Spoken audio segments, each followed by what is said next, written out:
የመጀመሪያውን ጥያቄን አቀርባለሁ። ጌታችን ኢየሱስ ክርስቶስ ሞትን ድል አድርጎ ከተነሳ በኋላ ለምን ዕለቱን አላረገም የሚል ጥያቄ ነው። ለዚህ ማብራሪያ ትንሽ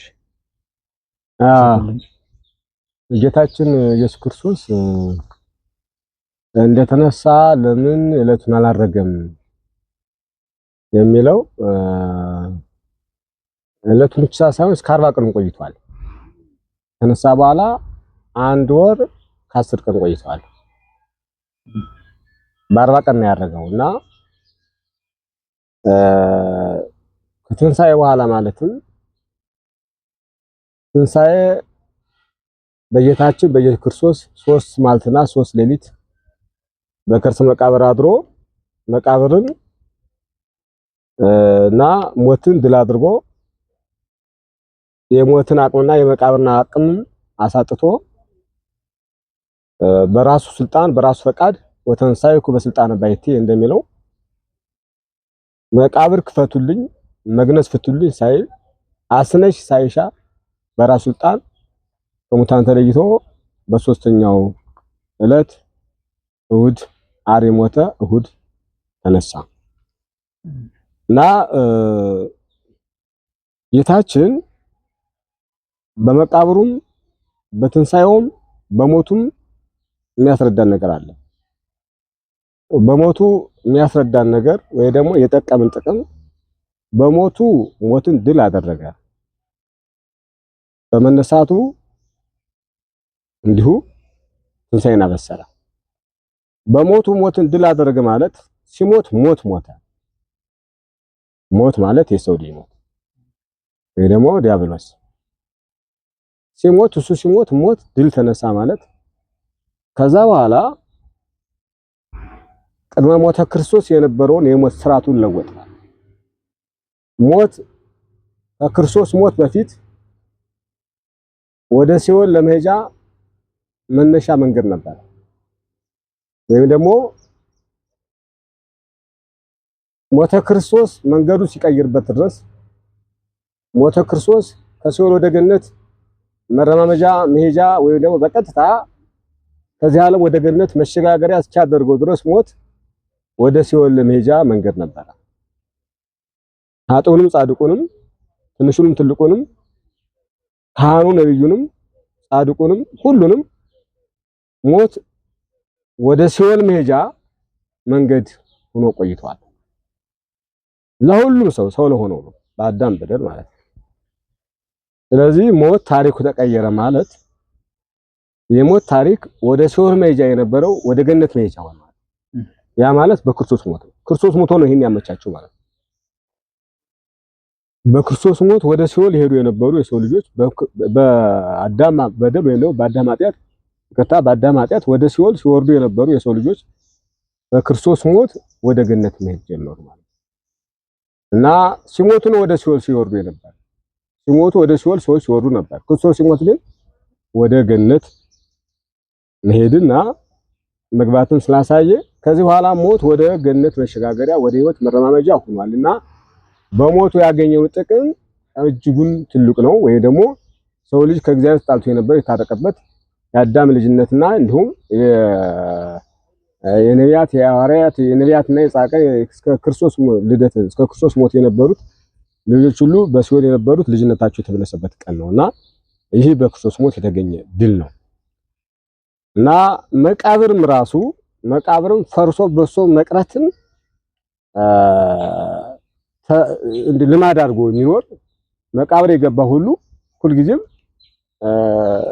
ፈርሶ በሶ ከሰውነት ወደ አፈርነት ወይ ደግሞ ከመኖር ወደ አለመኖር ተቀይሮ የሚኖርበት ሰው እንዳልነበር የሚያደርግ ሰው እንደራሱ መቃብር አፈር ነው ጉድጓድ ነው እዛውኑ አፈር አድርጎ የሚያስቀር ኃይል ያለው ነበር መቃብር እና ክርስቶስ ሲቀበርበት እና ምእመናንም ወይ ደግሞ የሰው ልጆች እንደሚቀበሩበትና ክርስቶስ ሲነሳ በመቃብር በኩል መቃብር እንደ ድሳት ወራ ወይ ደግሞ ሰው እንደ ቀደመ ህይወት ሆኖ ያውም ከቀደመ ህይወቱ በተለየ ሁኔታ ያረጀው ወጣት ሆኖ ማለት የደከመው ጠንክሮ እንዲሁ ሕማምና ሞት ድካም መራም መጠማት ማርጀት መቀየር በየጊዜው መቀየር እንደዚህ የኑሮ መማታት በማያሰጋ ሁኔታ በመቃብር ውስጥ የነበሩ ሰዎች እንደገና መነሳት እንደሚችሉ ክርስቶስ ከማምና ከሞት ከግርፋት ሁሉ ድኖ ደግሞ በአዲስ አካል መነሳቱን ስናይ ስለዚህ በመቃብር እንደገና ታድሰ እንደምንነሳ መቃብር የእድሳት ቦታ መሆኑን ያሳየ ነገር ማለት መቃብር የእድሳት ቦታ ነው ማለት ሰው ታዳሽ ሀብት ነው። ታዳሽ ሀብት ነው። ብዙ ትርኪ ምርኪያቸው የወጣ እቃዎች በዚህ በአካባቢያችን እነዚህ ባለሞች ወስደው እንደገና ወደ ፋብሪካ አስገብተው እንደገና አድሰው አዲስ አድርገው ወደ አገልግሎት ያመጣቸው ይችላሉ ማለት ብዙ ነገሮች እንደሚሆኑ አሉ። የሀገራችን የስልጣኑ ደረጃ ዝቅተኛ ስለሆነ ማንኛውም ነገር የወዳደቀ ነገር ሁሉ ወደ እድሳት እንደገና ማቴሪያል ነው ሊመጣ ይችላል ማለት እንደዚህ ሁሉ በመቃብር ፋብሪካ ውስጥ የሰው ልጅ ታድሶ የነበረ ህይወቱና ማንነቱን መያዝ ብቻ ሳይሆን አሁን እስካሁን የነበረ ህይወታችን ስጋት ያለው ህማም ያለው ድካም ያለው ማርጀት ያለው መራብ መጠማት ያለው ነው። በመቃብር በኩል ግን ህማምና ድካም ሞትና እንደዚሁ ማርጀት መለወጥ የሌለበትን አካል ይዞ የሚነሳበት ስለሆነ መቃብር ራሱ ቋሚ የሆነ እድሳት ሰው ታዳሽ ስለሆነ ቋሚ የሆነ እድሳትን ገንዘብ አድርጎ የሚነሳበት መሆኑ መቃብር ራሱ ክርስቶስ ሲቀበርበት እንዲህ አይነት ጸጋን አሰጥቶናል ማለት ነው። በመቃብር ይሄን አግኝተናል ማለት ይቀላል ነገር አለ ሰው ብዙ ጊዜ ሳንወድ በግድ ይመጣብን ማርጀት ነው። ሳንወድ በግድ እርጅና ይመጣል እና በሞት በኩል ግን ወይ ደግሞ በመቃብር በኩል ግን ወንዶች የ30 ዓመት ሴቶች የ15 ዓመት ነው መነሳት ይችላሉ እድል ያለው ስለዚህ ማርጀት የለም ማለት አንዳንዴ ሰዎች አርጅተው እያለ እንኳን እድሜያቸው መናገር ሲሰቀቁ ድረስ እድሜ ያለፈባቸው እድሜያቸው መናገር ይሰቀቃሉ። እንደው አለ አይደለ እንደው በምናውቀው ደረጃ ብዙዎች እድሜያቸው ከፍ ካለ በኋላ ምንም ስራ ሳይሰሩ ስለሚሆን ይሄን ያክል እድሜ ያለ ብሎ መናገር ከስራቸው ጋር ነጻጽረው እድሜያቸውን ደብቀው 30 ዓመት የሆነ ሴት 25 ዓመት ልትል ትችላለች። ያንም 15ን ቀነሳ ማለት ነው። ግን አልፏል ባፋችን ነው በልባችን ያውን ባፋችን እንዲያና ሰው ማርጀት ስለማይፈልግ እንዲያኛ ማርጀት ስለማይፈልግ ባፉ ራሱ አላረጀውም ማለት 25 ዓመቴ ነው 20 ዓመቴ ነው እንዲያላለ ይችላል ማለት እና በክርስቶስ ሞትና በመቃብሩ በኩል ግን ከምንፈልገው በታች እንደውም የ15 ዓመትና የ30 ዓመት ነው ማለት ወንዶች የ30 ዓመት ሴቶች የ15 ዓመት ነው በጣም ትልቅ ተስፋና ማርጀት የማይጠናወተው ድካም የሌለበት ነው መነሳት እንቻልበት አጋጣሚ ስላለ ይሄ በጣም ትልቅ ድልና ትልቅ ድል ነው ብለን ለምናምን ማለት በመቃብሩ በኩል ይሄ ድል ተመንቷል ነው። በትንሳኤ በኩልም እንደገና እንዳልነው ነው ይሄን አካል ይዞ ተነስቶ እዛ በኋላ እንዲሁ አሁንም አዲስ ነው መቀጠል እንደበለስ ሲያመሰግዱ መኖር ራብ ሳይኖር ድካም ሳይኖር መጠውለግ ሳይኖር መቀጠል የሚችልበት ክርስቶስ ሲነሳ እንደምንነሳ ሲሞት እንደምንሞት አይተናል። ሲቀመጥ እንደምንቀበር አይተናል። ሲነሳም እንደምንነሳ አይተንበታልና ይሄ ነው የሚሆነው። ስለዚህ ከስቅለት እስከ ትንሳኤ ባለው ያገኘነው ኃይልና ድል ጸጋ ተተንትኖ የሚያልቅ ነገር አይደለም ነው። ከተነሳ በኋላ ደግሞ ለምን ነው 40 ቀን የቆየው ካልነ ጥያቄው ስለሆነና አሁንም በእያንዳንዱ እርምጃው ትምህርት ነው። በእያንዳንዱ እርምጃው ለሰው ልጅ ነው ስራ የሚሰራው ክርስቶስ ማለት ነው። አንድም ቀን ለኔ ብሎ የሰራው ስራ የለም ሊሆንም አይችልም። አመጣጡ ለሰው ስለሆነ ለኔ ቢል እንዲህ አልነበረምና እና ተነስቶም 40 ቀን ሲቆይ ያደረገው ነገር ተሰንትኖ ለመግለጽ ያክል እስከ ትንሳኤ ባለው ወይ ደግሞ እስከ ዓርብ ባለው ብዬ እስከ ስቅለት ባለው የነበረው የክርስቶስ እንቅስቃሴ እንደ መግቢያ ነው የሚቆጠረው እንደ መግቢያ ከዕለተ ዓርብ በኋላ እና ዓርብን ጨምሮ እስከ ዕርገት እስከ ጰራቅሊጦስ ላለው መግቢያና መንደርደሪያ ነው ጠቅላላ የክርስቶስ ሕይወት የነበረው ማለት ነው። ከዕለተ ዓርብ መግቢያ ነው መንደርደሪያ ነው ወይ ደግሞ ክርስቶስ 3 ዓመት ከ3 ወር ወንጌልን አስተማረ ስንል ሲያስተምር የነበረው ለዕለተ ዓርብ እና ለስቅለት ወይም ደግሞ ለትንሳኤ ለሚደረገው ድል ለዚያ መግቢያና መንደርደሪያ ነው ነበር ማለት። ስለዚህ እንደተነሳ ቢያርግ የምናጣቸው ብዙ ነገሮች አሉ። የመጀመሪያው 40 ቀን ቆይቶ አርጎም እንኳን ክርስቶስ አልተነሳም ብለው አይሁድ መነሳቱን ሲያስተባብሉ ቆይተዋል። በወንጌል ማቴዎስ በምዕራፍ 28 ላይ እንደተጻፈው አልተነሳም ብለው በግልጽ ሲጠብቁ የነበሩ መቃብር ሲጠብቁ የነበሩ ገንዘብ ተሰጠው አልተነሳም። እስከ ዛሬ ድረስ አይሁድም አልተነሳም ብሎ ነው ማለት 40 ቀን ከተነሳ በኋላ እንኳን አስተምሮ ማለት ነው። ስለዚህ እለቱን አድርጎ የት እንደደረሰ መነሳት ለማፍሰል ለመናገር የት አለ ተብሎ ቢጠይቅ አስቸጋሪ ነበር ይሆናል። ግን 40 ቀን ማስተማሩ በትክክለኛ መነሳቱን ለማሳየት አግዟል ማለት ነው። ወይ ደግሞ ትክክለኛ ትንሣኤ ሙታንን አስረድቷል ማለት ነው። አይሁድም አፋቸውን አስቷቸዋል ማለት ነው። ገደሉት፣ ሰቀሉት፣ ሞተ፣ ተቀበረ፣ ተነሳ። ከዚህ በኋላ ሰው መቼም ከመግደል በላይ ሌላ ምንም ሊያደርግ አይችልም። ከመግደል ሌላ ምንም እና ከመግደል በላይ ደግሞ ተነስቶ እያለ አልተነሳም ብሎ ሲያወሩና ሲናገሩ ቆይቷል። ይህንን የአይሁድን አባባል ፉርሽ አድርጓል ወይ ደግሞ ትንሣኤውን የሚያስተባበሉ ሰዎችን ሐሰቱን አረጋግጧል ማለት ነው። ይሄ በጣም ቀላል ነገር አለ። በቃ 40 ቀን ባያስተምሩ ቤተክርስቲያን ልትቀበል ትችላለች። መጽሐፍ ላይ ስለጻፈ ለአይሁድ ግን እንደ ምክንያት ይሆንባቸው ነበር። እለቱን ተነስቶ አድርጎ ይሆን እኛም እንቀበላለን። ግን ለአይሁድ ግን 40 ቀን ባስተማሩ በግልጽ መቆየቱ ያው ፊት የነበረው ማንነቱና ኋላ ከትንሣኤ በኋላ የነበረው ማንነቱ መለወጥ ባይኖርም እንኳን ሰው ሙቶ ተነስቶ ምግብ አይመገብ። እኛም ሞተን ተነስቶ ምግብ አንመገብ። እሱ ግን ተመግቧል። ከሞቱ በፊት የነበረው በህይወቱ እያለ የተመገበው ምግብ ሲርበው ይመገባል። ፍጹም ሰው ነውና እርቦት ነው የሚመገበው። ከትንሣኤ በኋላ ያለው ምግብ ግን እርቦታል የሚመገበው፣ ጠቅሞታል የሚመገበው። ሥላሴ በአብርሃም ቤት የተመገቡት ምግብ ነው ቁጠረው ማለት። ሥላሴ በአብርሃም ቤት የተመገቡት ምግብ ምን ነገር ጠቀማቸው ማለት አይደለም። የሚጠቅማቸው ነገር የለም። እሳት ቅቤን በላ እንደማለት ነው። እና ክርስቶስን ከትንሣኤ በኋላ የተመገቡ ምግብ ሥላሴ በቤተ አብርሃም እንደተመገቡት ወይም ደግሞ መላእክት በሎጤት እንደተመገቡት ያለ ምግብ ነው። ጥቅም የለውም። ግን ለሱ ማለት ነው አራበውም። ለኛ ግን ትክክለኛ መነሳቱን ምታት አይበላም፣ ምታት አይዳሰስም። ደቀ መዛሙርቱ ተጠራጥረው ስለነበር ምታት መስዋዕት ንዳሱኝ፣ እጅና እግሬ የተቸነከረ እጄን የተወጋ ጎን ንዳሱኝ፣ እኔ ነኝ ምታት አለው መንፈስ አይደለሁም ንዳሱ ብሎ ከማሳየትና ከመዳስ በተጨማሪ ሲመገብ መታየቱን ይሄም አሁን የማስተማሩ አንድ ክፍል ነበር ማለት ነው።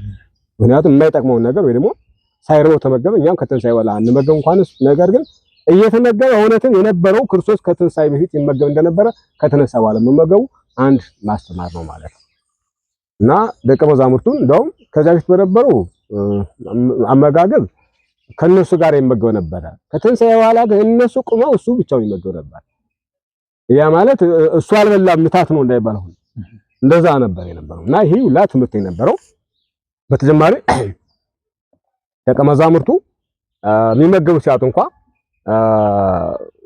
በረከት እንዲያገኙ ምግብ ያገኙበት የሚችሉበት መንገድ እያሳያቸው ሲደክሙ አድረው ምንም አይነት የድካማቸውን ፍሬ ዋጋ አጠው ሲያገኛቸው መረባችሁን በቀኝ በኩል ጣሉት እያለ ያንን አሳሞቹ ሲወጣ ያን ባርኮ እነሱ ጋር እየበላ እነሱን እየመገበ ለ40 ቀን ያክል ነው ቆይቱ። በትክክል ጌታችን መነሳቱና ወደፊትም ቤተክርስቲያኒቱ ልትቀጥልበት የምችልበትን መንገድ እያሳየ ነበር ማለት ነው። ሌላው አሁን እንዳልኩ ቤተክርስቲያኒቱ የቀጠለችው ከትንሣኤ በኋላ ባለው ከስቅለትና ከትንሣኤ በኋላ ባለው ትምህርቱ ነው ማለት ክህነት የተሰጠው ከዚያ በኋላ ይሄ በ40 ቀን ስርዓተ ክህነትን አስተምሯቸዋል። ምስጢረ ክህነትን አስተምሯቸዋል ማለት ነው። ቤተክርስቲያን የምትመራበትን አስተምሯቸዋል ማለት ነው። ይሄ ቤተክርስቲያን ምስጢራት ስለ ምስጢራት አሁን ትምህርተ ኅቡዓት የሚባለውን ኪዳን የሚባለውን የካህናትን ጸሎት ካህናት ርስቱን ለውጠው ስጋ መለኮት ወይም ለውጠው ደመ መለኮት የሚያደርጉበትን ማየገው የሚለውጡበትን በጠቅላላ ይሄ የምስጢራት ትምህርትን ያስተማራቸው ከትንሣኤ በኋላ ነው ማለት። ስለዚህ እንደፊቱ ጉባኤ ሰርቶ 5 ገድ አስከትሎ አላስተማራም። ይሄ ማለት ያ እንደ መግቢያ ነው ያልኳችሁ። ዋናው ለዚህ መግቢያ ስለነበረ ቤተክርስቲያን መቀጠል የምችልበትን በሱም ማታጣቃ ስለሆነ ደቀ መዛሙርቱ ሹሞ እሱን አክሎ እሱን መስሎ ቤተክርስቲያን እንዲያስቀጥሏት ክህነት ማግኘት ስለነበረባቸው የክህነት ምስጢርን ማስተማርና ማስረዳት ቤተክርስቲያኖች በዚህ መንገድ ተቀጥል በማለት ያሳየበት ትምህርት የነበረው። መቃብሩ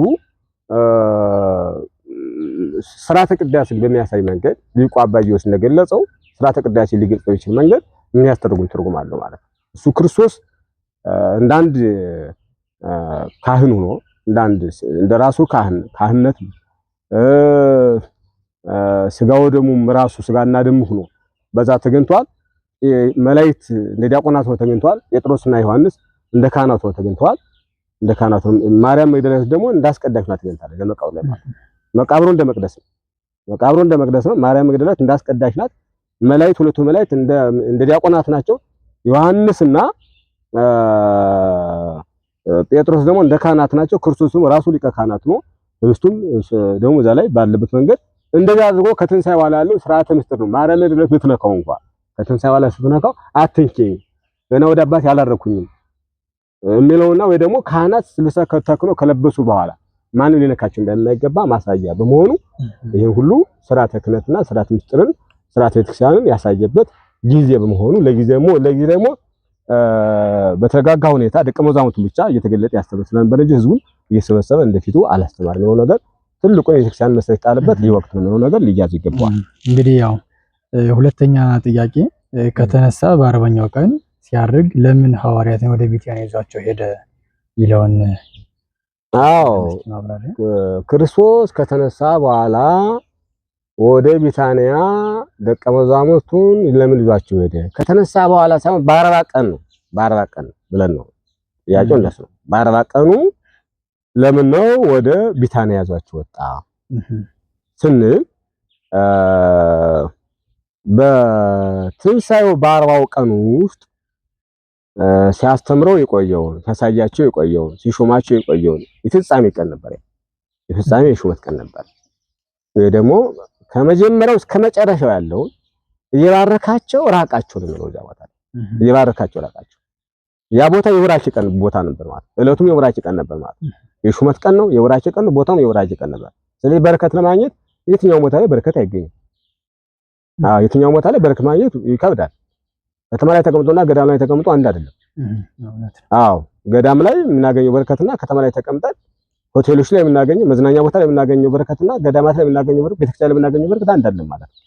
ስለዚህ ትልቅ ምስጢር ስለነበረ ወደ ተለየ ቦታ የተለየ ምስጢር ትልቅ ምስጢር በቦታም እንዲሁ በልዩ ቦታዎችና በገዳማት በአድባራት በተቀደሱ ቦታዎች ቃል ኪዳን ባላቸው ቦታዎች ማግኘት የሚችል መሆኑን ማሳየ ነበር ማለት ነው። ስለዚህ ከከተማው ይልቅ ቤተክርስቲያኑ ወይ ደግሞ አድባራት ገዳማት የበለጠ ጸጋ እንዳላቸው ለማሳየት ወደ ቢታንያ ይዟቸው ወጣ ይለናል ማለትና ይሄ ማለት በቃ በዚህ ዕለት የመጨረሻው የማዕረግ ቀን ነው። የመጨረሻው ከመጀመሪያው እስከ መጨረሻው ቤተክርስቲያን ፍጹም ስልጣን የሚሰጥበት ቀን ነው ማለት እየባረካቸው ራቃቸው ወደ ቢታንያ ማወጣቸው ከዛ ባረካቸው ማለት ባንሮተድ ክህነት ምሾም ባንሮተድ ክህነት ባንሮተድ ምሾም ማለት ባንሮተድ ሾማቸው ይላል እና እስከ ፓትርያርክነት ያለው ሾማቸው ነው የሚለን ማለትና ስለዚህ ይሄ ቦታው ለምሳሌ ምስጢረ መንግስቱን ወደ ደብረ ታቦር ይዟቸው ወጣ ይላል ሊያሳይ ሲል ብርሃነ መልኩ ሲገልጽላ ደብረ ታቦር ይዟቸው ወጣ ተራራ ላይ ማለት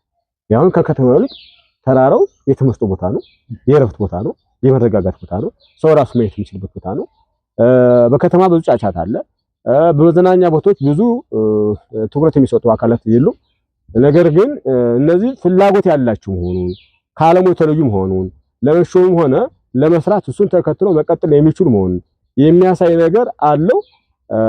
በሌላ መንገድ ያው እንግዲህ ቢታንያ እና ደብረ ዘይት በጣም ተመሳሳይ ሊባሉ በሚያስችል ደረጃ ከኢየሩሳሌም በስተምስራቅ በኩል ለ5 ኪሎ ሜትር ያክል ርቃ የምትገኝ ናት ቢታንያ። ደብረ ዘይት በተመሳሳይ ዘውቅር ያለች ቦታ ናት እና ቢታንያና ደብረ ዘይትን ጌታችን ቢታንያ የእነ አልዓዛር ቦታ ናት፣ የእነ ማርታ የእነ ማርያም ቦታ ናት፣ ደግሞ የእነ ስምዖን ዘለምጽ ቦታ ናት። ጌታችን ደቀ መዛሙርቱ በዚያ ነው ይዟቸው ሊያርግ ሲወሰዳቸው። ይሄ እንዳለ ሆኖ ደብረ ዘይት ላይ ጌታችን እንዳረገ በግብረ ሐዋርያት ላይ የተጻፈው እስከ ደብረ ዘይት ይዟቸው ወጥቶ ደቀ መዛሙርቱ ትኩር ነው ያዩት እሱ ወደ ሰማይ ከፍ ከፍ እንዳልና ደመና ብሬት ነጥቃ እንደወሰደችው ትኩር ነው እየተመለከቱት እንዳረገ የሚያሳይ ደብረ ዘይት ላይ እንደሆነና ቢታንያና ደብረ ዘይት በጣም የተቀራረቡና አንድ ቦታ እንደሆኑ ይነግረናል። ነገር ደብረ ዘይት ላይ እንዳረገ ይነግረናል ማለት ነው። በቢታንያ ወደ ደብረ ዘይት ስለሚታደው ነው ከቢታንያ ወጣችሁ ነው ያደረገ ደብረ ዘይት ላይ ማለት እና እሱን ስናይ ደብረ ዘይት ላይ ለማድረግ ለመውሰድ የተፈለገበት አጋጣሚ ጌታችን ኢየሱስ ክርስቶስ ደብረ ዘይት ላይ ስለመጻቱ ማውርቶበታል። ደብረ ዘይት ቦታ ላይ ተቀምጦ ስለ ምጽአቱ ተነጋግሯል። በማቴዎስ ወንጌል በምዕራፍ 24 ላይ ስናይ ደብረ ዘይት ከተባለ ቦታ ላይ ደቀ መዛሙርቱ ጠየቁት። ከመምጣት አስቀድሞና በሚመጣበት ጊዜ እስከ ፍጻሜ ዓለም ያለው የተናገረበት ቦታ ያ ደብረ ዘይት ተባለ ቦታ ነው ማለት ነው።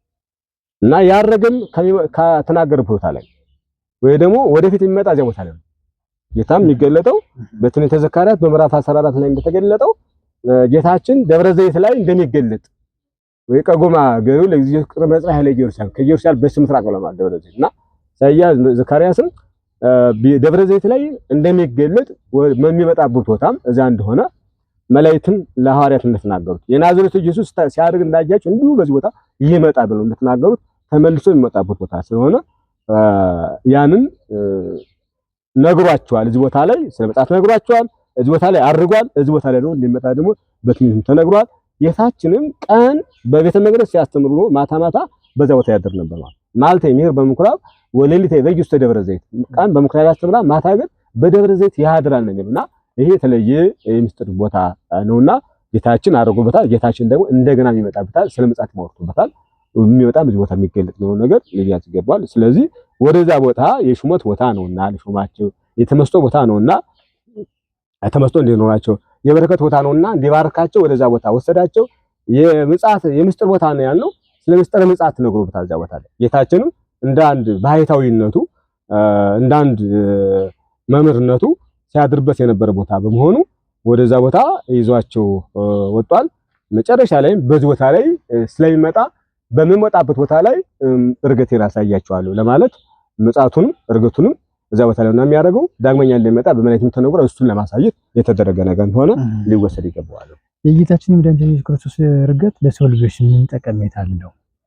አዎ የጌታችን የኢየሱስ ክርስቶስ እርገት ለሰው ልጅ ምን ጠቀሜታ አለው ካልነ ቀደም እንዳልኩት ምን ጊዜም ቢሆን ጌታችን ያደረገው ነገር ሁሉ የሰራው ስራት ሁሉ ህይወቱ፣ ትምህርቱ፣ ስራው ሁሉ ለሰው ልጅ ከመጥቀም ውጭ ለሱ የጠቀመው ነገር የለም። በሱ እኮ ሙሉ እኮ ነው። በሰማይ ሙሉ እኮ ነው። በምድር ሙሉ እኮ ነው። ከዓለም ውጭ እኮ ነው። ወከወዲስ አረገን ነው ዓለም አርገ ከመያለ ቡርገ ተጻድቃን ነው የሚለው እኮ የጻድቃን እርገት ለማሳየት አረገ እንጂ እሱ እኮ በአብ ቀኝ ወይም ደግሞ በመንበረ በዘማነ ኪሩቤል በመንበረ ጸባዖት ያለ እኮ ነው። ሙሉ ነው። ወዲስ አረገን ነው ዓለም ግን ነገር ሶስት ከከፍዘ ከምትሆን አካሉ አርጎ በአብ ቀኝ ተቀመጠ ብለን ስናቀር የምእመናን እርገትም እንዳለ የቅዱሳን እርገት እንዳለ የክርስቲያኖች እርገት እንዳለ እዚህ ፈርሰን በሰን የማንቀር መሆኑን ትንሳኤ እንዳለን እርገትም እንዳለን ማሳያ ነው ማለት ነው። አሁንም ለዚህ ኮን ትኩሩ ነው እየተመለከቱ ያደረገ ማለት ነው። ትኩሩ ነው እንደዚህ እየተመለከቱ ነው ያደረገ ማለት እያዩት ነው ያደረገ። አሁን ሲያስተምራቸው ነው ቢፈልግ መሰወር የሚችል ነው ነገር ከፊታቸው ከፍ ከፍ አለ አፍፍ አለ በድረግ ጋር ይሏል። ከፊታቸው ትኩሩ ነው እየተመለከቱ እያዩት ነበር። ቀና ብለው እያዩት ነው። አሁን ከመካከላችን አንድ ሰው ብድግ ብሎ ወደ ላይ ቢያርግ እንዴት እንደምንደንግጥ አስብ። ደቀ መዛሙርቱ በቃ ሊያርግ ወደ ደብረ ዘይት ወደ ቤተሰባ ቢታንያና ወደ ደብረ ዘይት እዛ እያስተማራቸው ስለ ምጽአት እያስተማራቸው ስለ ዘመኑ እየነገራቸው እነሱ የጠየቁት ጥያቄ እየጠየቃቸው እየጠየቁት እየመለሰላቸው እያለ ከፍ ከፍ አለ አፈፍ አለ በድረግ አለ ወነሳቶ ደመና ብሪት ደመና ተቀበለችው ይላል። ስለዚህ በዛ ቦታ ላይ ምእመናን እርገት እንዳለ ወይ ደግሞ የክርስቲያኖች እርገት እንዳለ ቤተክርስቲያን እርገት እንዳለ የሚያሳይ በመሆኑ ይሄ በጣም ትልቅ ነገር ነው። እሱ የሚያሳይ ነገር ነው ማለት ነው። ጌታችን ሲያርግ ለሐዋርያት ምን ትእዛዝ ሰጥቷቸው ነበር? ምን ትእዛዝ ሰጣቸው? አዎ በጌታችን ሲያርግ ምን ትእዛዝ ሰጥቷቸው የሚለው በጣም ብዙ ትእዛዝ ነው የሰጣቸው። ብዙ ትእዛዝ ነው የሰጣቸው። እንግዲህ እንደነ ቅዱስ ጴጥሮስ በጴጥሮስ በኩል ወደ ሐዋርያት የመጣ በጎችን ጠብቅ፣ ግልገሎችን ጠብቅ፣ ጠቦቶችን እንዲሁ የሚለው ነገር ብዙ በግ መቼም አራት እግር ያለው በግ እንዲጠብቅ አንድ ጴጥሮስ ይጠራው ማለት ነው። ስለዚህ ይሄ ምሳ ከተመገቡ በኋላ ትወደኛለህ እወዳለሁ ሲለው እንደሚወደው ሲገልጽለት ከዚያ በኋላ ስራ እየሰጠው ምእመናን ነው ጠብቅ ያለኝ ነው። ምእመናን በሶስት ከፍሎ ጠቦቶችን፣ ግልገሎችን፣ በጎች ብሎ አባወራዎችን፣ ጠቦቶች ብሎ ወጣቱን፣ ግልገሎች ብሎ ህፃናቱን በሶስት ከፍሎ ህፃናቱንም ወጣቱንም ሽማግሎችንም በንቃትና በትጋት እንዲጠብቅ እወዳለሁ ካለ በኋላ እነዚህን እየሰጠው ነበር። ስለዚህ በጥቅሉ የቤተክርስቲያንን አገልግሎት ወይም ተልእኮ ምዕመናን በሐዋርያት እንደሚጠበቁ በካህናት እንደሚጠበቁ ነግሮ ጠብቁ ነው የሄደበት። ሙሉ ኃላፊነትና ስልጣን ይሰጡበት ነው። ለመጠበቅ ሙሉ ኃላፊነት ነው። ጠብቅ ብቻ ስራ ብቻ አይደለም፣ ስልጣን ሰጧቸዋል። ባርኮ ከአናጉንስ እስከ ፓትርያርክ ያለው ስልጣን ሰጧቸዋል ማለት ነው። በዚያ እንዲያስሩ እንዲፈቱ፣ የፈታችሁት ይፈታል፣ ያሰራችሁ ይታሰራል። እፍ ብሎ ስልጣን ከሰጣቸዋል። ኃጢአቱን ይቅር ያላችሁት ይቅር ይባላል፣ ይቅር ያላላችሁት ይቅር አይባል በማለት ይቅርታም እንዲያደርጉ ኃጢአቱን እንዲያስተሰሩ ይነግሯቸው ያደረገበት ጊዜ ነው። እናንተ በኢየሩሳሌም ምስክሮች ናችሁ ብሎ ምስክርነትንም የሱን ሞት የሱን ማዳን የሱን ቸርነት ስራና የክርስቶስ ሰሞን የክርስቶስን ማዳን የክርስቶስን መምጣት እንዲያስተምሩ ያን ደግሞ ለምእመናን እንዲያሳውቁ እንደገና ወንጌል በማስተማር ወስብኩ ወንጌል ለኩል ፍጥረት ወንጌል ለፍጥረታት ሁሉ ስበኩ ብሎ ስራቸው ወንጌል መስበክ እንዲሆን ሄደው በአራቱ ማዕዘን አስተምረው መክረው አሳምነው በአብና በወልድ በመንፈስ ቅዱስ እንዲያጠምቁም የነገራቸው ይሄ እንደገና መጨረሻም መንፈስ ለነሱ እንደሚልክላቸው ጸንቶ በኢየሩሳሌም እንዲቀመጡ ምስክርነቱንም ተስፋን ይዘው በኢየሩሳሌም እንዲኖሩ ምስክርነትም እንዲሰጡ ምዕመናንን እንዲጠብቁ ስልጣን የተሰጠበት ቀን በመሆኑ በጣም ትልቅ እንትን ነው ያለው የሚለው ነገር